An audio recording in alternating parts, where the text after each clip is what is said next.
닭이 모이를 먹듯 수험설에 펼친 같은 또래의 생기 없는 얼굴과는 오버랩이 된다. 해조선, 해조선을 통해 수혜를 입는 집단은 누구일까? 세상은 냉정한 것이기 때문에 너희 어린 세대들은 너희끼리 코피 터지게 쥐어뜯으며 싸우고 최후의 1인만이 이 영광을 누릴 수 있다고 말하는 자들은 누구일까? 세상은 원래부터 그런 거라며 청년들을 훈계하는 사람들은 또 누구일까? 해조선이란 말에 의뢰 그런 거니까 받아들였지 한 번이라도 이 말을 의심해 본 적은 있었던가? 단순히 사는 것을 소중히 여길 게 아니라 잘 사는 것을 가장 가치 있는 것으로 여겨야 하네. 소크라테스가 말한 잘 사는 것은 무엇일까? 잘 사는 것은 안정적인 수입을 얻고 평수 넓은 집을 얻고 남들 앞에 군림할 수 있는 그런 삶일까? 그것만이 가장 가치 있는 것일까? 우리의 사고는 이렇게 도식화되어 있었던 것은 아닐까? 소크라테스 하면 가장 먼저 떠올리는 것이 너 자신을 알라이다. 너 자신을 알라라는 일명 삼파술과 악법도 법이라는 명제일 것이다. 그러나 악법도 법이라는 말은 과연 소크라테스가 정말 했을까? 전체주의를 강조하는 사회에서 이 말은 성경의 진리처럼 받아들여졌다. 법은 늘 국민 위에 있었고 국민은 늘 법 앞에, 정확히 말하자면 법 집행자에게 순종을 강요받았다. 소크라테스가 죽음을 맞이하면서 이 말을 했는지 그렇지 않았는지 여부를 떠나서 지금처럼 법을 무조건 순종하며 살아야 된다는 의미로 단순하게 말하지는 않았을 것 같다. 그는 그의 죽음을 통해 악법이라는 법을 지키기 위해 죽은 것이 아니고 그가 살아오면서 체득한 철학적 사유를 지키기 위해, 적어도 살기 위해 목숨을 구걸하진 않았던 것이다. 예수는 신성 모독죄와 반역죄로 재판을 받았다. 내가 유대의 왕이냐? 그대가 하나님의 아들인가? 라는 질문을 받을 때 예수는 그건 너의 말이고 들은 사람에게 물어보라는 말로 질문의 프레임을 깨버린다. 지금 보아도 이 화술은 대단한 기술이다. 만약 유대의 왕이라는 것을 인정하면 반역죄가 되는 것이고 하나님의 아들이라고 답하면 신성을 모독하게 된다. 왕도 아니고 하나님의 아들도 아니라고 답한다면 그는 혹스의 몸이란 지구로 따지면 망상증 환자 정도가 된다. 예도 안 되고 아니어도 안 되는 질문이었다. 예수의 말은 너희들이 정의한 용어로 난 살아온 적이 없다. 확인하고 싶으면 내가 거리를 돌아다니며 사람들에게 말을 했던 것을 확인해보라. 들었던 사람이 말해줄 것이라는 것이 요지였다. 겁박했던 굴레는 예수 사후에도 여전히 이어진다. 이른바 신이 지배하던 신성한 시대에서 자행된 마녀 사냥이었다. 중세신학이 여성에게 보여준 극단적 편견은 처형에도 뒤탈이 없다는 그들 나름의 계산이었다. 그것은 무지와 혐오에 기인한 내부의 갈등 조장을 통한 기득권 독점을 위한 일종의 정치적 술수였던 것이다. 마녀소동은 빈자와 무산자들의 기동력을 박탈하고 데미체스님 안녕하세요. 반갑습니다. 어제 오셨죠? 반갑습니다.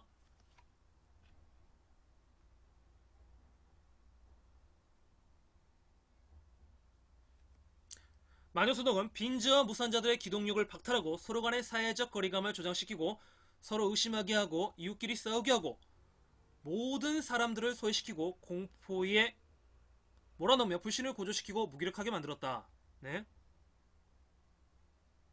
네, 9시부터 12시까지 오늘까지 자소서 수정하고 내일 아침 방송하실 때 다시 한번 찾아뵙겠습니다. 네, 좋습니다. 9시부터 12시까지 정규 방송합니다.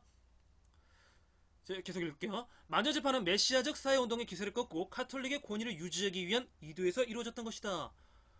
우리가 익히 알고 있듯 마녀사냥은 다른 이름은 메카시즘, 즉 중국몰이다.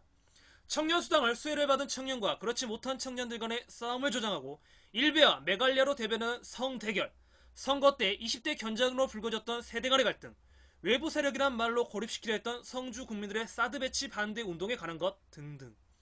그건 모두는 특정 소수를 겨냥한 소위 마녀사냥의 전형적인 구조를 보인다. 본질은 약자들끼리 갈등을 조장하고 불신을 고조시켜 결국에는 기득권의 안정을 도모하고자 하는 강자의 책략으로 의심할 수도 있다. 마지막으로 나는 로젠버그 부부 사면을 위해 도와준 블로흐 변호사의 책임의식을 본다. 부를 쫓았다면 그는 이 일을 해서는 안 된다. 권력을 원했다면 그는 일찌감치 남들처럼 이들 부부에게서 눈을 돌려야 했다. 하지만 그는 당시 지성인이 할 수 있는 최대한의 일을 해냈다. 그 결과가 비록 성공하지 못하더라도 역사는 그에게 명예를 주었다. 우리는 모두 두 마리의 개를 키운다. 편견과 선입견이 그것이다. 이들은 우리의 사고의 확장을 받고 결국은 우리에게 삶의 방향까지 지시한다. 문제는 자식뿐만 아니라 타인의 삶까지 간섭하려는다. 치료할 수 없는 전염병처럼 그것은 우리 사이의 이데올로기를 만들었다. 엘버토 시몬이 말한 무용명제, 역효과명제, 위험명제를 굳이 어렵게 꺼내지 않더라도 우리 사고에, 적어도 청년들의 사고에 한 점 부끄럼 없이 작동하는 명제들을 굴려본다. 독립투사 될 것도 아니고 내가 뭐 된다고 세상이 바뀌겠어. 세상은 말한 대로 발전한 것이 아니라 말한 만큼 후퇴할 거야. 에라 시끄러워. 아무개 너 북한이나 가. 최근 역사 속 굵직한 재판 과정을 정밀하게 보여주었다. 그러나 나는 재판 과정보다 오늘 죽고 내일 죽는 차이라는 함의를 좀 더 생각해 보려고 한다. 권보의 10년 하무 11호기라는 말처럼 세상에 지지 않는 꽃이란 없는 것이다.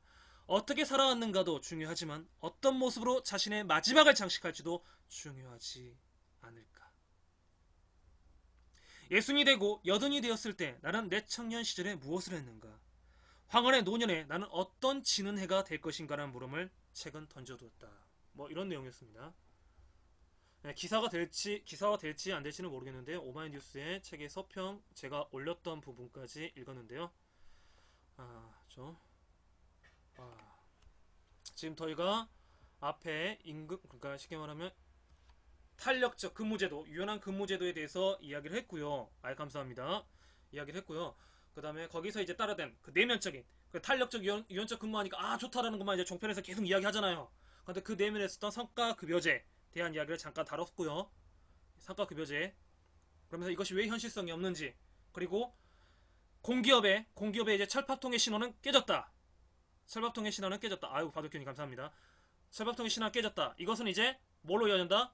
공무원의 세계도 될 것이다. 공무원은 지금 임금 피크제에 이제 들어가 있죠. 그런데 우리는 아직도 청년들은 뭐 하고 있어요? 공무원 시장에서 열심히 수험 공부하고 있다는 겁니다. 이런 세계사 변화, 흐름들을 빨리빨리 캐치해야 되는데도 불구하고요. 여전히 안정적인 수입 보장. 근데 이제 공무원은 더 이상 안정적인 수입 보장이 이루어질 수 없는 직장입니다. 이 프레임을 빨리 깨야 됩니다. 그런 맥락에서 이번에 청년수당과 관련됐고 이적 세계의 재판과 관련된 제 그 서평을 썼는데요. 오마이뉴스에서 편집국에서 어떻게 할지는 모르겠어요. 안 되더라도 뭐 볼 수 있으니까요. 네, 이런 내용을 했고, 이제 마지막, 오늘 이제 기사 마지막입니다. 청년수당 이야기 나왔으니까 청년수당까지만 정리하고 우리 이제 일상적인 토크를 좀 할게요. 이슈는 항상 좀 잡고 가야 되니까 하루에 무슨 일이 있었는지. 그래야 또 면접 때 여러분들 취업하시는 분들은 또 취업할 때 또는 일상적인 누구하고 대화를 할 때 내가 어느 정도 알고 있다 라고 할 수 있는 거니까요. 남들 말에 휘둘리지 않는 게 중요하니까요.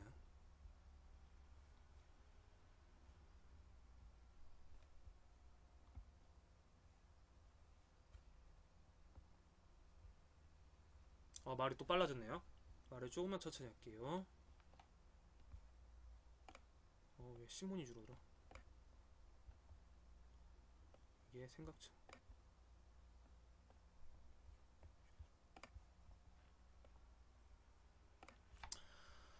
청년 대학생 남북 통일운동 출청식, 뭐 이건 청년 기사인데요. 일단 그 청년수당 보기 전에 잠깐 보고 가도록 하겠습니다. 연합뉴스 기사고요. 뭐 이 사람들이 이거 했다는 겁니다. 뭐 다른 내용 없고요. 5일 오후 서울 광화문 광장에서 한국대학원리연구회 이 주최로 열린 2016년 청년 대학생 남북 통일운동 출정식에서 참가자들이 한반도 지도에 휴전선을 꽃을 메우는 퍼포먼스를 연 뒤 기념 촬영했다. 뭐 이런 내용입니다. 이런 운동이 있었다 이거죠. 이거 뭐 중요한 건 아니고요. 허밍포스트가 드디어 비판하는 목소리를 냈습니다. 기다리고 있었는데 어떤 기사가 있었는지. 요즘 이 신문이 인터넷 신문에 잘 나가더라고요. 서울시 청년수당에 딴주권은 복지부에 치주라, 뭐 이런 제목입니다. 좀 웃겼어요. 이거 보고 팍 터졌잖아요. 또 한면희 성균관대 초빙교수 공동선 정책연구소 대표 말입니다. 너희 땅에 곡물을 벨 때 밥 모퉁이까지 다 베지 말며 떨어진 것을 줍지 말고 그것을 가난한 자와 거리문을 위하여 남겨두라. 이는 성경의 한 구절로서 여호와께서 모세를 통해 이스라엘 민족에게 주신 규례인데, 서유럽이 복지정책을 시행할 때 그 최소한의 규범적 지침을 제시해 준 것으로 해석할 수 있다. 최근 청년 복지정책과 관련해 서울시와 보건복지부가 갈등을 빚고 있다. 서울시는 직업을 구하는 과정에 있으면서 생활 형편이 어려운 청년들 2,831명에게 매달 50만원을 지급하는 정책 실행에 착수했는데, 보건복지부가 현행 법률 위반을 거론하며 시정명령을 내린 데에 뒤이어 취소 처분까지 내렸다. 물론 서울시는 이에 반발하여 대법원에 제소할 계획으로 알려져 있다. 법적인 시비는 사회보장기본법에 명시된 것처럼 지방자치단체와 중앙정부 간의 협의를 행하느냐로 모아질 것인데, 서울시는 협의가 동의나 합의와 다르고 이미 6개월에 걸쳐 의논하면서 이해를 구했기 때문에 법적으로 문제될 것이 없다고 판단하고 있다. 이래저래 양자간의 충돌은 불가피한데 이 사안이 이례적 해프닝으로 끝날 성질의 것은 아니다. 왜냐하면 이와 관련된 복지정책은 매우 중대한 현안으로 2017년 대선 국면에서도 재현될 수 있기 때문이다. 따라서 두 입장에 깃들어 있는 복지정책의 철학을 살핌으로써 우리나라 현실에서 어느 입장이 보다 바람직한 것으로 요청된지를 판단할 필요가 있다고 본다. 서유럽의 경우 이념적 보수는 전통을 중시하는 가운데 자유의 가치를 핵심으로 천명하서 복지정책에도 임하고 있다. 일하기를 원하는 자는 누구나 직업에 적금토록 하는데 이를 위해서는 파이를 키우는데 가장 효과적인 자유시장의 기능을 활성화해야 한다고 본다. 결국 최선의 복지는 시장 자유주의에 따라 많은 일자리를 창출하여 일에 따른 혜택을 누리게 하는 데 있다고 여긴다. 따라서 보수는 정책적으로 노동 능력을 결여하여 빈곤으로 내몰릴 경우에만 이를 선별하여 복지적 시혜를 주자는 선별적 복지를 견지하는 편이다. 반면 이념적 진보는 시장 자유주의의 불평등을 심화시킨다는 판단 속에 평등의 가치를 보다 중시하는 정책을 선호하며 이런 맥락에서 모든 국민은 보편적으로 복지 혜택도 누려야 한다고 주장한다. 결국 인간이면 누구나 요람에서 무덤까지 존엄한 존재로 살아갈 수도 있도록 국가가 적극적 배려하자는 입장이다. 물론 필요한 재금은 세금을 더 많이 거두고 충당하고자 한다. 다시 말하면요, 보수가 됐던 진보가 됐던 복지의 개념에 있어서는 복지는 해야 한다는 기본 전제는 같다라는 겁니다. 그것을 어떻게 하느냐, 이 방법론의 차이가 있다는 것이죠. 그런데 우리의 진보와 보수는 어떤가요? 보수는 아예 복지는 포퓰리즘이다 라고 말하고 있다는 것이죠. 방법론의 문제가 아니라 찬반의 문제로서의 프레임을 끌고 간다는 겁니다. 만약 대선 때도 그러한 찬반의 문제로 끌고 가는 후보가 있다면 우리는 그를 지지해서는 안 되겠죠. 찬반의 문제가 아닙니다. 방법론의 문제인 겁니다. 복지는요.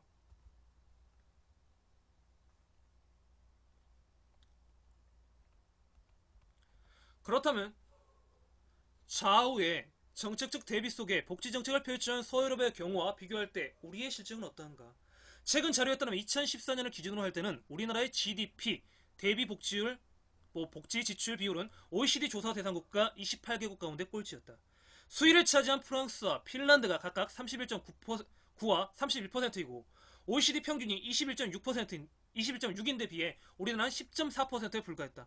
이런 열악한 현실에 비춰보면 복지에 따른 비용을 계속 확장할 필요가 있다는데 이를 제기하기는 어려울 것이다. 문제는 현실에 있다. 우리는 경제성장과 민주화를 빠르게 성취하여 OECD 가입함으로써 세계의 주목을 끌었고 국민소득도 2만 달러 고지에 이름으로써 마침내 복지정책을 기동할 시점에 이르렀다. 자, 여기 다시 한번 정리할게요. 국민소득 2만 달러 해서 이미 이제 우리 복지정책을 가동할 만한 시점에 있다는 겁니다.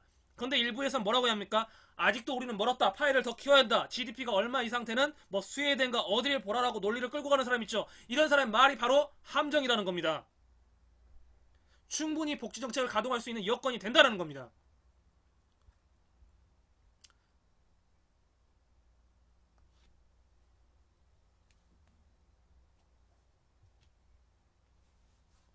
그런데 21세기 우리는 선진국 초입에 들어섰지만 과거의 활력을 잃어버린 채 정치 상태에 머물러 있다. 재벌과 소득상위 10%로 수렴되는 경제력 집중으로 인해 사회 양극화가 가파르게 진행되고 있고 노동 진영마저 정규직과 비정규직으로 분화되어 있으며 양질의 일자리 부족으로 청년 실업은 가중 상태에 놓여 있다. 지금은 연간 두 자릿수의 경제 성장이 아득한 옛말이 되면서 3 내지 4% 달성도 허덕거릴 지경이 되었다. 이런 침체 시기에 서유럽이 상승 가도의 성장 국면에 구사했던 보편적 복지 정책을 그대로 외치는 것은 듣기에 좋을 뿐이지 현실화가 어려움을 토로하지 않을 수 없다. 사정이 여의치 않다고 해서 보수의 선별적 복지 정책 단계에 주저앉아 머물러 있어야 하는가? 이때 우리가 돌아봐야 할 대목은 성경이 들려주는 바와 같이 가난하거나 소외된 자에 대한 배려와 돌봄이다. 그 기본 정신은 우리의 전통 사상이었던 유불선도 마찬가지일 것이다. 여기서 한국의 보수 정치는 기본적으로 뭘 인정하고 뭘 인정하다고 평가하지 않을 수 없다. 그 집단은 돈과 권력 자체에 대한 탐닉에서 아직도 벗어나지 못하고 있다. 선별해서 복지정책을 신용되는 정도로 그치는 것은 죄악에 가깝다. 이는 사회 공동체의 구성원에 대한 무책임이기 때문이다. 박원순 서울시장이 하겠다는 청년 복지정책은 아직은 그리 거창한 것이 아니다. 일자리를 구하는 과정에 놓인 가난한 청년들에게 삶의 희망과 기회를 열어주는 시도를 한번 해보겠다는 것이다. 물꼬를 트여주겠다는 것이죠. 복지부가 복지정책을 관장하고 주도해야 할 바의 정부 부서일진데 서울시의 정책에 딴죽을 건다면 이것은 못난 자의 옹졸하며 무책임의 극치일 뿐이다. 한마디로 소인배 짓거리라는 것입니다. 사실 복지정책에 있어서도 제3의 길, 즉 공돈선 복지정책이 가능함을 언급하고 싶다.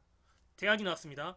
선별적이냐 보편적 복지가 아닌 공동선 복지정책이라는 것이 있다는 겁니다. 이건 우리가 한번 봅시다.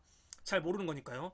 21세기 신공동체주의의 인간의 영기적 자아의 존재로 간주하는 바, 각 개인으로 하여금 자아의 고유성을 자유롭게 실현토록 하되 그것이 연계되어 있는 사회 구성원들과 더불어 공동의 선을 이루는 데 기여하게 조성하는 것이다.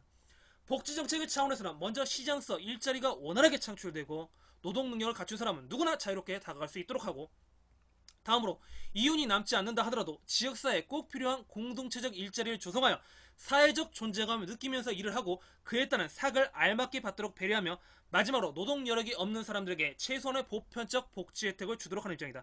앞서 제가 말했던 사회적 기업, 협동조합을 이야기하는 겁니다. 우리가 생각하는 노동협동조합, 농협협동조합 이런 거 말고요. 그거는 좀 다른 개념입니다. 나중에 이거에 대해서 제가 다시 한번 이야기를 해드릴게요. 박근혜 정부의 복지부가 박 시장의 정책에 대해 일해야 할 청년들에게 현금을 주는 것은 그릇된 신호를 줄 수 있다고 지적하여 이를 제지하는 측면도 있다고 판단된다. 신공동체주의를 주창하는 필자 역시 돈 몇 푼으로 각 개인이 이를 통해 자아를 실현할 기회를 차단하게 된다면 이것은 안이 주는 것만 못하다고 본다. 돈보다 자아 실현의 기회 획득이 더 중요하다고 보기 때문이다. 그런데 유심히 살펴보면 박 시장의 정책은 청년들의 일할 기회를 찾도록 적극 돕는 일시적인 현금 지원이라는 점이다. 이것마저 이해하지 못한다면 복지부는 복지정책의 참뜻을 자각하지 못한다고 하지 않을 수 없다.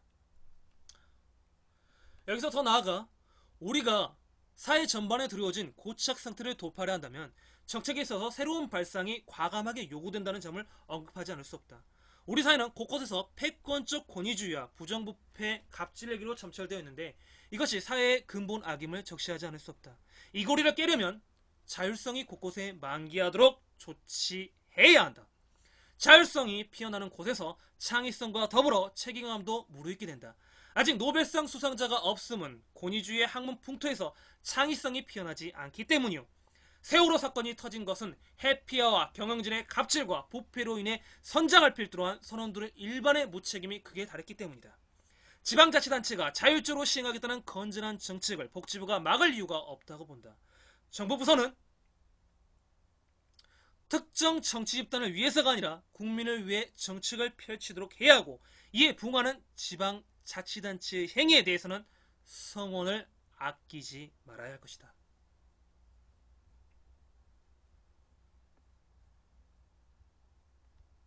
자,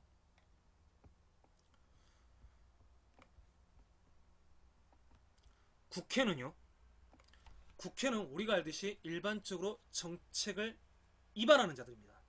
한마디로 정책을 가지고 싸우는 집단이 국회입니다. 정말 맞죠? 그러면 만에 하나라도 박원순 시장이 잘못된 정책을 했다면요, 이것을 가지고요 도덕적 문제로 걸고 넘어질 게 아니라요, 뭐 도덕적 해이가 준다, 마약성이다, 뭐 이런 식의 프레임을 깔아서 넘기는 게 아니라요, 여당에서는 그에 버금가는 정책을 내놓아야 된다는 겁니다. 정책과 정책이 싸우는 것이 당이 할 일이죠. 그런데 지금의 보수당은 어떻습니까? 정책을 깔고 있습니까? 윤리적 철학을 깔고 있습니다. 그들은 철학 교수가 아닙니다. 근데 왜 철학을 까는 걸까요? 대안을 마련하지 못하고 있는 겁니다. 따라서 거기에 일부 동조하는 청년들은 다시 한번 상기했으면 좋겠습니다. 청년끼리 싸워서는 아무것도 해결되지 않습니다. 제가 지금 못 받았다고 억울해하지 마십시오. 물꼬를 트이고 얼마든지 수정할 수 있는 방안이 있습니다. 계속해서 읽으면요, 그래서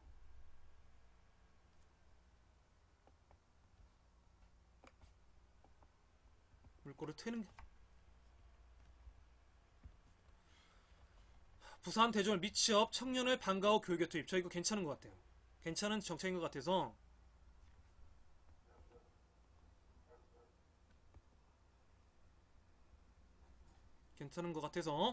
가지고 왔습니다. 대졸 미취업 청년은 방과 후 교육에 투입하겠다. 그러니까 한마디로 대학에서 배웠던 거 그대로 지역사회에 활용을 해달라 이겁니다. 지역사회 인재 육성에 너희들의 지식 노동을 해달라 이겁니다. 괜찮은 것 같아요. 부산시는 전국 최초로 대졸 청년과 지역 내 취약계층 초등학생을 연결하는 방과 후 교육 멘토 사업을 추진한다. 이를 위해 부산시는 대졸 청년 미취업자 가운데 200명을 선발해 사전 연수를 통해 교육 지원에 필요한 기초 소양을 다진 후 2학기가 시작되는 오는 9월부터 12월까지 초등학교에 배치할 계획이다. 이들은 주 12시간 초등학생 학습 지원, 독서 교육활동 지원, 놀이활동 등 정서 안정을 위해 활동하게 되며 매월 일정 급여 70만원을 지급할 예정이다. 괜찮죠? 계속 근무하는 건 아니고요. 이걸 통해서 취업 준비를 하라 이겁니다. 어제 앵커 브리핑에서 JTBC 앵커 브리핑에서 이런 내용이 나왔습니다. 한번 같이 보시고 그 다음 제가 썼던 거 다시 한번 읽고 오늘 이제 준비했던 시사 브리핑 끝낼게요. 보겠습니다.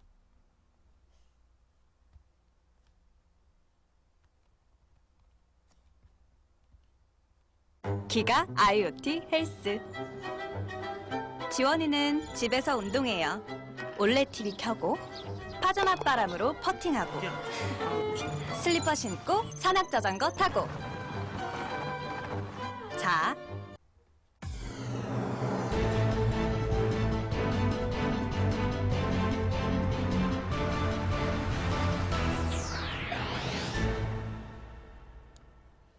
뉴스룸의 앵커 브리핑을 시작하겠습니다. 서울의 한낮엔 폭염 경보가 내려졌습니다. 광화문 한복판은 기상청 예보와는 달리 실제로는 40도에 육박한다고 하는데 그 더위의 한가운데 어떤 젊은이의 사진 한 장을 발견했습니다. 고양이 탈의 무게는 5kg, 땀은 비 오듯 흘러서 2권을 쓰지 않으면 탈을 쓰지 못할 정도라고 하는군요. 그렇게 받는 돈 시급으로 그는 학비 혹은 생활비를 감당할 겁니다. 비록 지금은 땀 냄새 나는 젊음이지만 훗날엔 더 반짝이는 무언가가 될 수 있지 않을까. 꿈은 땀과 함께 흘러내리고 또 증발해갑니다. 본격적으로 점화된 서울시의 청년 수당 논란이 있습니다. 이미 수당을 받은 청년들이 겪을 혼선은 고려 대상이 되지 못했고 정부와 지자체는 또다시 지리한 복지 논쟁을 시작했습니다. 50만 원의 선별적 지원금 문제죠.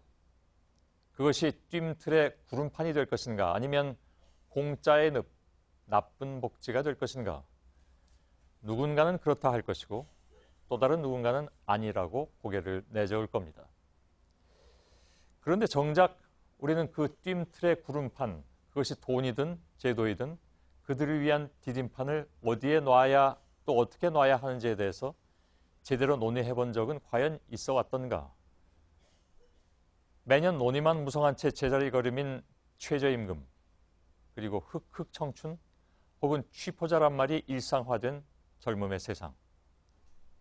누군가는 논란의 그 발언처럼 그게 공감이 가느냐 말할지도 모르겠으나 이 문제는 사실 공감을 넘어서 우리 사회 전체의 생존의 문제입니다. 젊음이 암울해지고 젊음이 위축된 이후에 벌어질 세상의 모습은 어떤가, 그리고 나의 미래는 어떠할 것인가. 여름의 한복판에서 고양이 탈을 뒤집어 쓴 그 젊음은 취업이 될 때까지 그 땀내나는 고양이 탈 알바를 계속할 생각이라고 하는군요.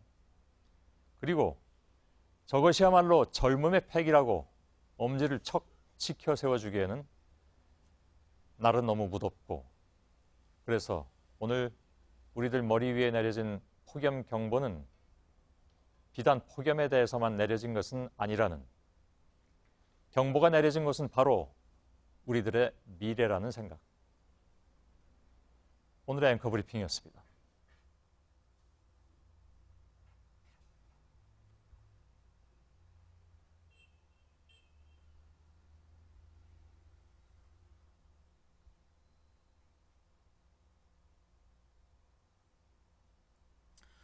공감의 문제가 아니라 생존의 문제다 라는 말이 참 인상 깊은데요. 그래서 이제 간단하게 느낀 점을 좀 적어봤습니다. 영화 국제시장에 이런 말이 나온다. 내는 그래 생각한다. 힘든 세월에 태어나가 이 힘든 세상 풍파를 우리 자식이 아니라 우리가 겪으이 참 다행이랐고, 여당이 좋아하는 영화가 국제시장이고 야당이 좋아하는 영화가 변호인이라는 기사를 읽은 적도 있다. 어찌 보면 그들이 가져온 신념에 따라 호불호가 갈릴지도 모르겠다. 대한민국 주권은 국민에 있고 모든 권력은 국민으로부터 나온다. 국가란 국민이다. 앞의 대사는 변호인의 대사 중 일부이다. 인형탈을 쓴 청년과 베트남의 떼약볕에서 전쟁을 치른 윗세대의 고통의 무게의 시선은 누가 더 무거운 것일까?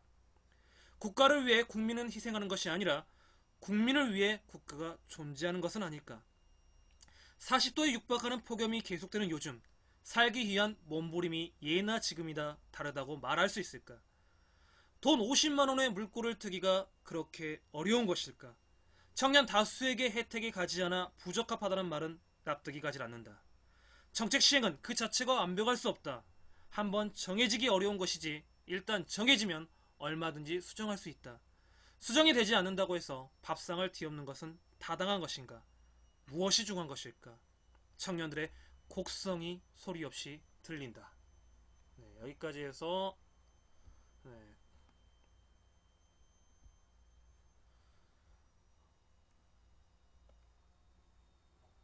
여기까지 해서 아이고 힘들게 달려왔습니다. 여기까지 해서 오늘 준비한 시사 브리핑은 마치고요. 이제 일상적인 이야기들을 해야 되는데 아이고 대부분들이 또 나가시고 또 하고 좀 길었죠. 오늘 좀 길었네요. 할 이야기가 좀 많아서 길어서 좀 지루해질 수도 있겠어요.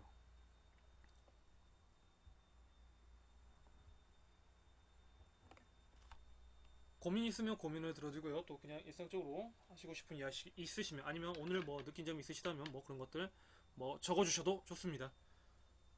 없으면 빨리 방송 끝내버릴 겁니다. 네.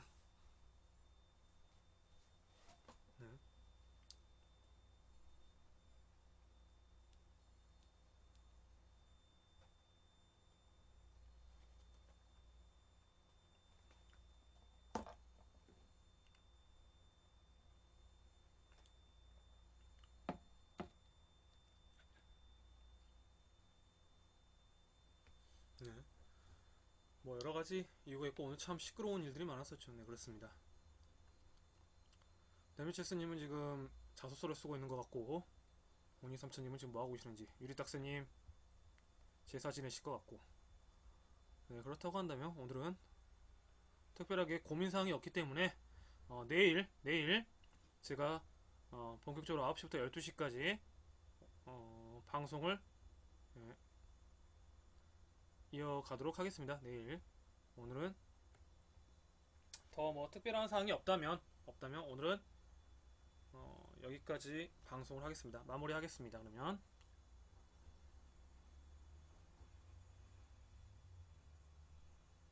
내일 9시부터 12시까지 정규방송이죠. 9시부터 12시까지 찾는 걸로 하고요. 오늘은 여기까지 하겠습니다.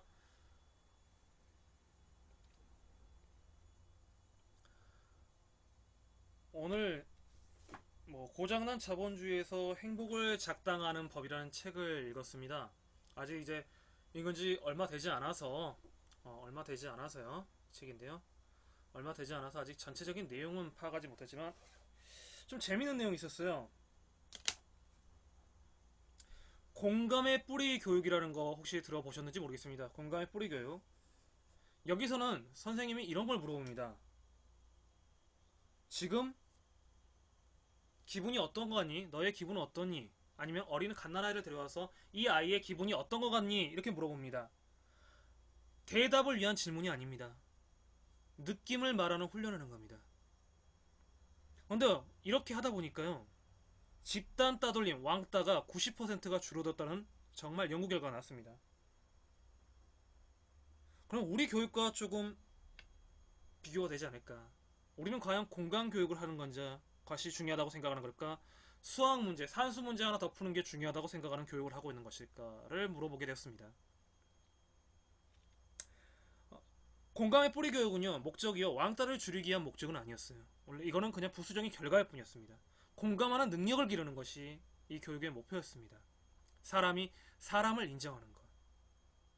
사람이 사람 위에 서지 않는다는 것. 사람이 사람을 느낄 수 있다는 것. 그것이 어쩌면 소통이고 그 소통을 통해 아이들이 몸으로 체결하는 것일지도 모르겠습니다. 돌개미선님 반갑습니다.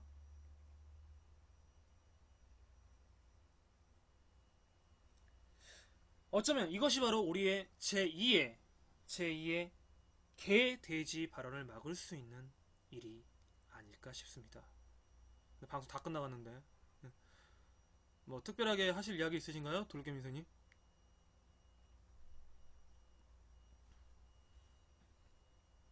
마무리를 하려고 했는데 돌개미선님이 오셔서 제가 마무리하지 않겠습니다. 어,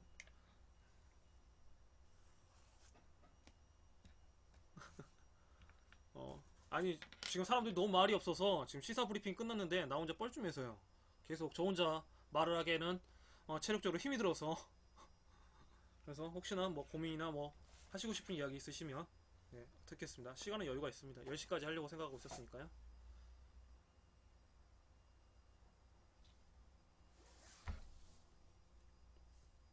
음, 음. 오랜만에 오셨네요. 그래서 어떻게 사셨어요? 원래 청자는 말이 없다. 그럼 방송 끕니다.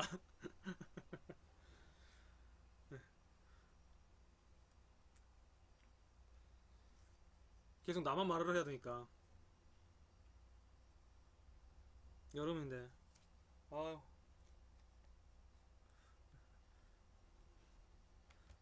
네, 계속 이야기하면요. 그겁니다. 공감하는 능력을 기를 수 있는 것이 중요하다. 뭐 이런 이야기 했었던 거고요. 우리의 교육 다시 한번 생각을 해봐야 된다. 그리고 청년 문제 역시 공감의 문제로 간다. 실제로 보는 게 아니라서 그런데 뭐 그럴 수도 있고요. 자 그렇다고 하면 특별한 이유가 없으니까 저도 일단 바돌키드님 지금 청소 끝난 거예요? 청소 끝난 건가? 이거죠. 뭐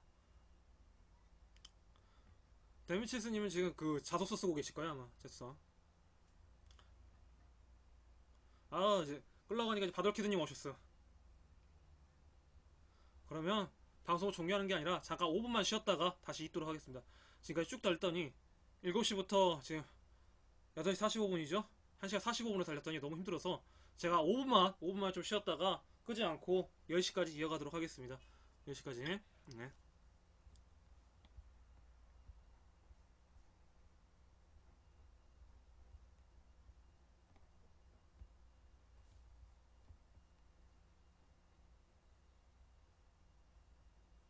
네.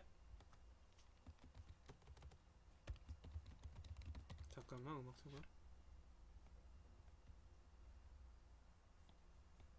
This guy, he'll run a marathon. Whoa, You, man. me? She will.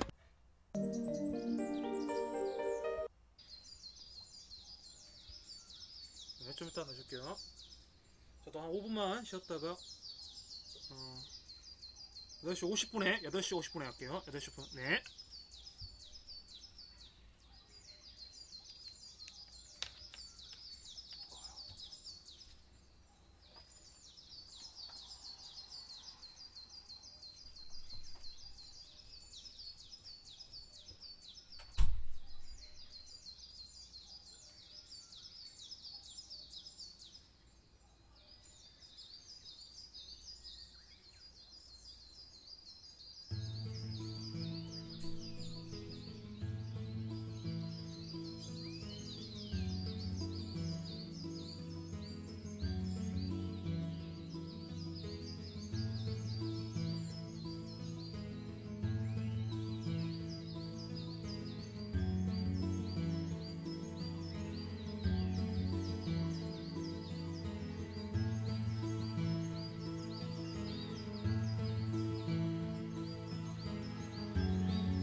10시까지 하려고 합니다. 오늘 방송 10시 하려고 합니다.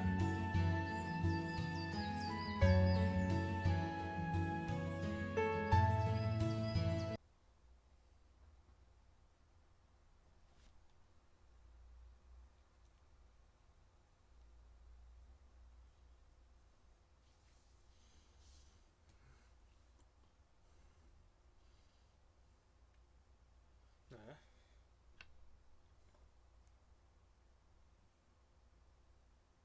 제가 기다릴게요, 그러면.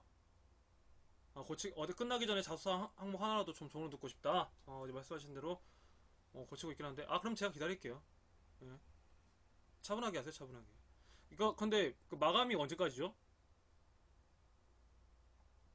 마감이.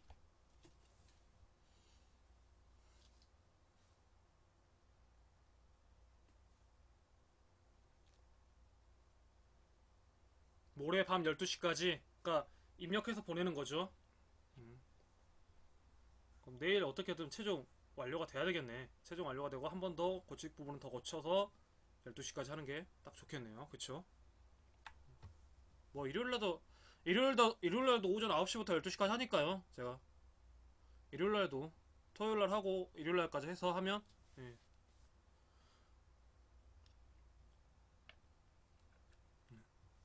차분하게 하세요. 차분하게.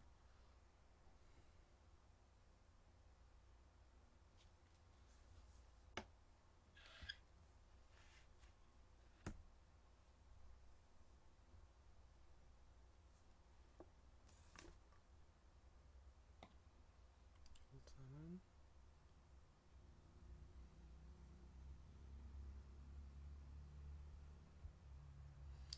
그렇다고 한다면 잠깐 그럼 쉴 동안 영상을 좀 볼게요. 영상. 뭐 아무것도 안 하고 밍숭맹숭하게 있으면 좀 그러니까 사람 좀 대화가 있으면 좋은데 대화가 없으니까 일단 영상을 하나 볼게요.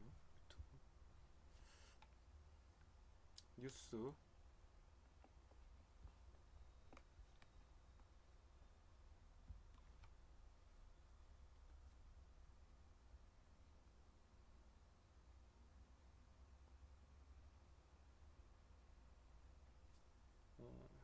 어, 국민TV 뭐 하네? 그렇잖아요. 자, 그리고 수도권 얘기.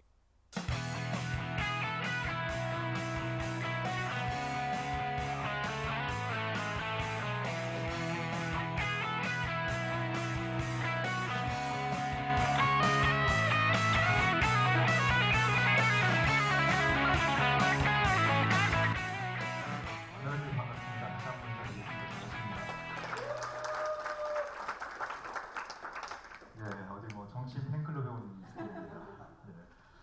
자, 아무튼 앞으로 한 2시간 동안 그 사드가 뭔지 좀 탈탈 털어보는 시간을 좀 갖도록 하겠습니다. 예, 제목도 사드 어디까지 알고 있나, 알고 있니군요. 알고 있니 이렇게 되어 있는데. 근데 이상하게 느닷없이 뭐 예를 들면 CIA 국장이라든지 뭐 국방부 장관이라든지 혹은 민간 전문가가 나와가지고 북한이 곧 미국 본토를 공격할 수 있는 대륙간 탄도미사일 개발에 성공할 것이다. 뭐 이런 어떤 얘기들이 이렇게 나왔습니다.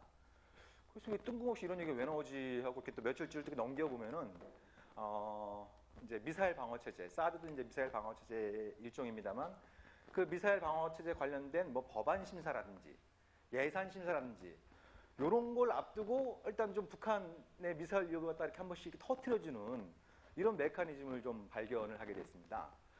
그래서 이제 개인적으로 이게 앞으로 굉장히 좀 중요한 문제가 되겠구나.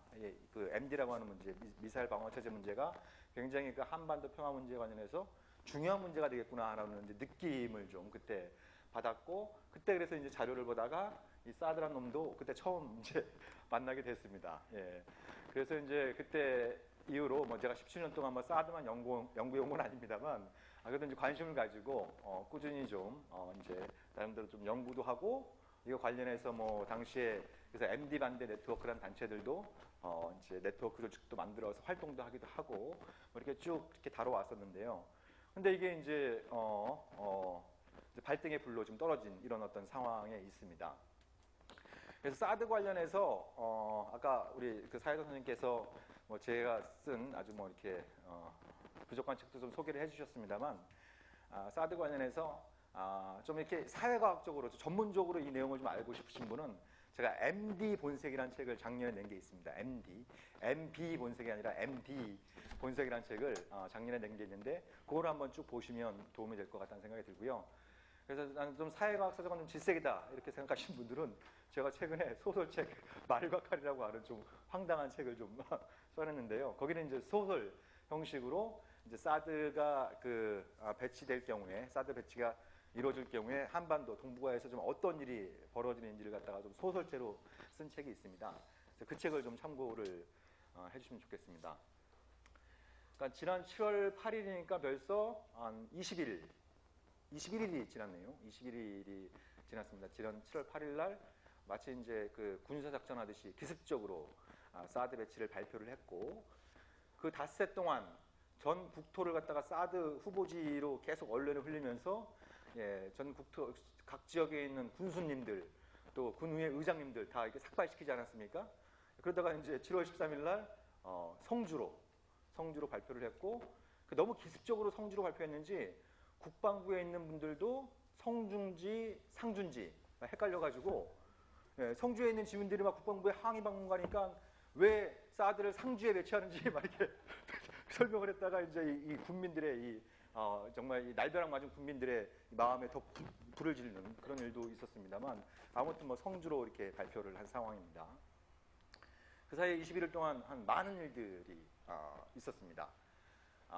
뭐 북한뿐만 아니라 중국, 러시아도 즉각적으로 이제 반대 성명을 발표를 했고, 그리고 이제 시간이 지나면서 중국이 혹시 보복하는 게 아니냐. 그래서 중국한테 계속 박근혜 정부는 대북 제재를 하라고만 얘기했는데 이제 대북 제재는 끝났고 대남 제재가 시작되는 게 아니냐. 뭐 이런 어떤 이제 두려움들도 많이 있었는데. 아직 뭐 공식적으로 중국 정부의 보복 조치가 시작된 것 같지는 않은데요. 근데 여기저기서 이상한 얘기들이 막 들리기 시작합니다. 이상한 얘기들이 들리기 시작하는데 제가 어제 오늘 이제 중국에 있는 지인들한테 받은 메일들을 보면은 그런 얘기들을 많이 합니다.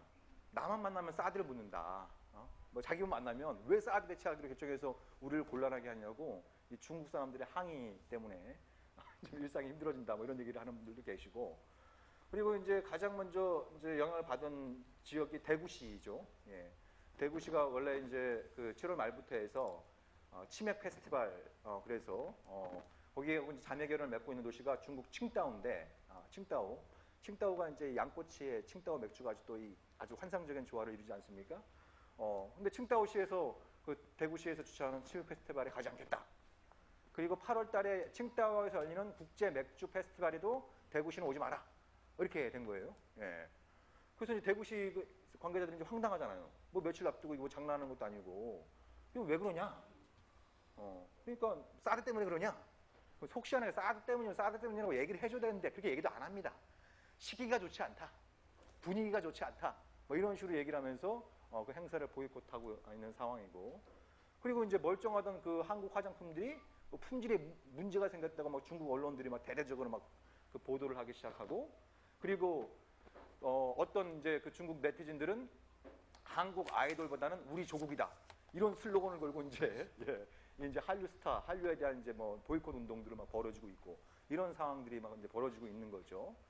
초기에는 그 중국에 있는 한국 내 기업인들도 별다른 이제 뭐 두려움은 좀 있었지만 그런 것들을 이제 체감하지 못했는데 최근 며칠 사이에 상당히 중국 쪽에서 컴플레인이 많이 들어오고 있고. 예를 들면 중국은 이제 관시 그래갖고 관계를 중시하지 않습니까? 관계를 굉장히 중시하는데 비즈니스 하는 사람들이 뭐 중국의 기업인들이라든지 관련 지자체 그 간부들을 만나서 사업 논의를 하려는데 잘 안 만나준다든지 뭐 이런 일들이 불편한 일들이 조금씩 이제 생기고 있다라는 걸 확인할 수 있고요. 더 나아가서 이제 중국의 이제 이른바 군사 전문가들 같은 경우에는 사드 배치가 강행될 경우에 이 성주 사드 기지에 대한 정밀 타격 능력을 갖다가 확보해야 된다. 이런 요구들도 이제 지금 계속 나오고 있고 더 나아가서 미국이 한반도의 불안한 정세, 이른바 북핵 문제를 빌미로 해서 미국이 부당한 이익을 취해가니까 중국은 러시아와 손을 잡고 이제 본격적으로 전략 무기 협력을 강화해야 된다. 이런 얘기들조차도 지금 나오고 있는 상황에 있습니다. 반면에 이제 이 동해 건너에 있는 일본의 아베 신조는 이제 표정 관리를 하고 있는 거죠. 예. 그러니까 혹시라도 한국이 중국 쪽에 가까워지지 않을까 이렇게 노심초사한 부분이 있었는데 사드 배치 하나로 한 방에 이제 정리가 되고 그렇죠. 그래서 이제 한국이 미일 동맹에 편입되는 이런 어떤 수순을 밟겠다고 생각하니까 이제 아베 신조 정권에서는 상당히 지금 표정 관리를 하고 있는 이런 상황이 있고 좀 이따 말씀드리겠습니다만 성주에 사드가 배치되면 군사적으로 가장 이익을 보는 나라가 바로 일본입니다. 일본. 예, 일본. 이제 그 일본이 성주 사드 기지와 관련해서 어떤 뭐 군사적인 이익이 있는지 제가 좀 이따 좀 설명을 드리도록 하겠습니다. 아무튼 이 사드 배치로 인해서 지금 온 나라가 난리이고 외교적으로도 경제적으로도 이제 이 불안감이 굉장히 증폭되고 있는 그런 상황에 있습니다. 이런 상황에 있는 상황이고 그런데 안타깝게도 지금 그 청와대에 계신 분은 대안이 뭐냐고 막 국민들한테 쏘아붙이고 있고 그 대안을 제시해야 될 제일 큰 야당은 이제 사드에 관련해서 당론을 정하지 않는 게 당론이다. 아주 희한한 당론을 좀 고수하고 있는 이런 상황에 있는데요. 저는 뭐 이왕 이렇게 된 김에 그러니까 사실 뭐 우리 국민들이 상당히 피곤하지 않습니까? 굉장히 피곤한 일들이 많은데 우리가 사드까지 알아야 돼. 뭐 이렇게 이제 좀 푸념도 나올 수 있겠습니다만 이왕 이렇게 된 거 한번 제대로 공부해보고 제대로 한번 토론해보고 정말 대한민국 국민들의 안정과 한반도의 평화, 더 나아가서 동북아의 평화에 이로운 길이 무엇인지 그것이 사드인지 아니면 사드 말고 다른 대안을 찾아야 되는지 이런 부분들에 대해서 한번 공론화시킬 수 있는 좋은 기회다. 이렇게 좀 우리가 생각해보면 어떨까라는 생각이 좀 듭니다. 일단 제 강연에서 좀 초점을 맞추고 싶은 부분은 그러니까 이렇게 엄청난 비용을 치르고도 사드를 한국에 특히 성주에 갖다 놓을 어떤 뭐 군사적인 실효성이 있는가? 이게 정말 믿을 만한 방패인가? 이런 부분들 관련해서 먼저 좀 말씀을 좀 드리려고 합니다. 제가 뭐 이제 유인물에도 나눠드렸습니다만, 그럼 뭐 며칠 전에 이제 박근혜 대통령도 NSC, 그러니까 국가안전보장회의를 소집해가지고 거기에 선수들을 쫙 모아놓고 본인이 직접 그 이제 이 성주로 표시된 사드 기지가 반경 200km까지 이제 방어 범위에 있고, 그래서 여기에는 뭐 평택이 있고, 여기 밑에는 또 뭐 군산이 있고, 저 위에는 강릉이 있고, 여기는 이제 부산이 있고, 안타깝게도 수도권은 방어가 안 되고, 뭐 이런 식으로 이제 쭉 강연을 하셨어요. NSC 회의를 소집해서. 저는 NSC 회의가 대통령의 강연장이 되는 건 처음 봤습니다. 처음 봤는데 아무튼 그런 일이 지금 벌어지고 있습니다. 자, 그러면 한번 우리가 하나씩 한번 따져보죠. 그러니까 사드는 기본적으로 그 날라오는 미사일을 쏴서 유혹하겠다는 겁니다. 이제 날라오는 미사일을 로켓체가 분리돼가지고 떨어지는 탄두를 여기서 미사일을 쏴가지고 맞춰서 유혹하겠다는 건데, 근데 이 사드 요격 미사일은 안에 폭탄이 없습니다. 폭탄이 없고 직격탄 방식입니다. 그러니까 떨어진 탄두가 초속 보통 3km 안팎으로 떨어지죠. 그러니까 엄청난 운동 에너지가 있는 거고, 요격 미사일도 바들카드님, 초속 한 바들키드님 2.5km 오셨어요? 날아가가지고 바들키드님. 정면 충돌해가지고 이제 이 탄두를 파괴한다라고 하는 이런 그 얘기인데, 이게 얼마나 이제 웃긴 얘기인지 제가 또 좀 이따 부연 설명드리겠습니다만, 아무튼 이제 그게 사드입니다. 기본적으로 사드인데, 근데 이제 기본적으로 사드에 대해서 이해하려면 이거는 저의 주장이 아니고 이 무기를 만든 록히드 마틴사의 팜플렛에 나오는 내용에 이 사드의 재원에 대해서 좀 우리가 살짝 좀 살펴볼 필요가 있을 것 같습니다. 사드의 이 영상은요 유튜브에서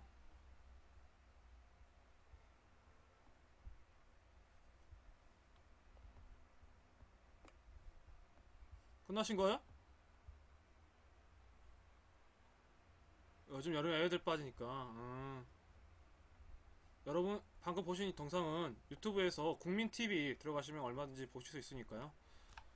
사람이 아무 대화를 안 해서 내가 계속 말하기 힘들어서 지금 잠깐 틀고 있었어요. 그러니까 그거네. 빠진다 뭐 이렇게 전화 온 거죠.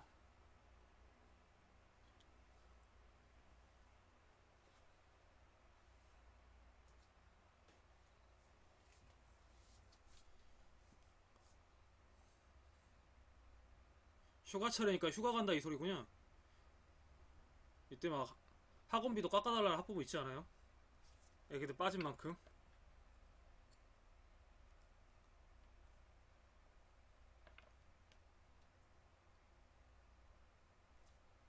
어제도 2명 잡으려고 엄청 길게. 그러니까 원래 방학 때 애들 많이 빠잖아요. 방학 때 많이 빠졌다가 이제 학기 되면 이제 들어오고. 켜놓고 제대로 못 봤으면. 뭘. 그러니까 내가 오전에 방송을 해야 된다. 오전에 방송을 해야 좀 여유롭게 듣는데.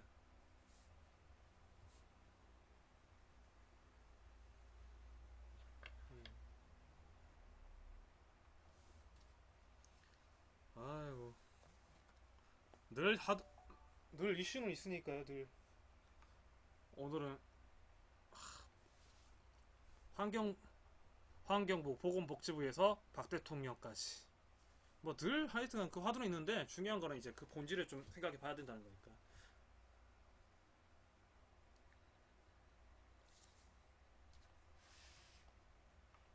허리가 너무 아프다.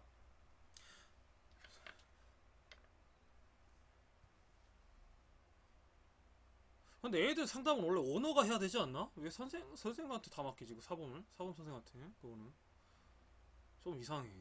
그건 너무 게으른 것 같아. 누구지를 모르니까. 그래도 애들 관리는 오너, 그 필요한 경우에만 이제 사범, 필요한 경우에 한해서만 이제 사범이 하는 거고, 직접 애들 관리한 거. 전반적인 애들 관리는 다섯키님이 같은 이제 급여를 받는다면 다른 데 가보는 건 어때요? 그렇게 하면은 너무 당연하게 생각하는 것 같은데.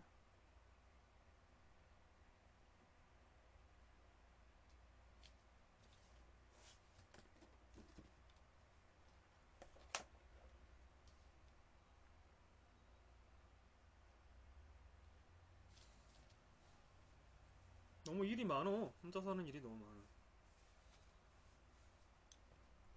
아, 덥다. 지금까지 원자리가 있어서 뭔가 아깝다. 월급을 더 올려줄 것 같진 않아. 학원에서는 강사 월급 쉽게 안 올려주더라고.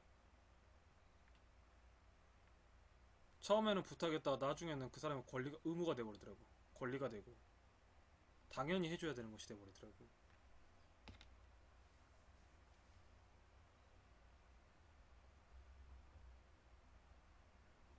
학생들이 많다고 해서 월급 올려주는 건 아니니까 또.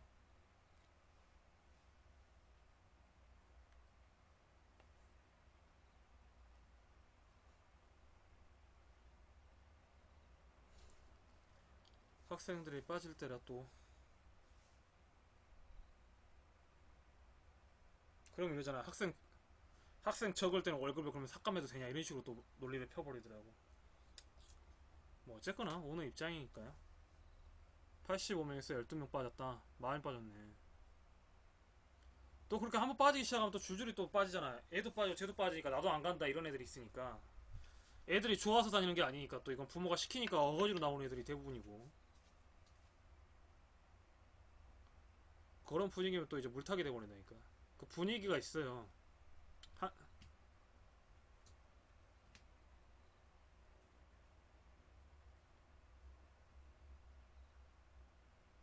그쵸. 친구들이 또 있고. 그러니까 친구들 쟤 안 나가는데 나도 가기 싫다 이런 거죠.